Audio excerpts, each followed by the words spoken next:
Arus deras banjir bandang menerjang beberapa titik di wilayah Kabupaten Lahad, Sumatera Selatan. Lokasi banjir meliputi Kecamatan Pulau Pinang, Kecamatan Jarai, Kecamatan Mulak Ulu, dan sejumlah daerah lainnya. Bencana ini disebabkan oleh luapan sejumlah sungai karena debit air yang naik setelah hujan semalaman mengguyur daerah tersebut. Dilaporkan ketinggian air mencapai hingga 4 meter. Banjir masuk ke pemukiman warga dan merendam rumah-rumah mereka.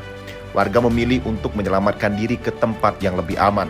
Beberapa fasilitas umum mengalami kerusakan parah.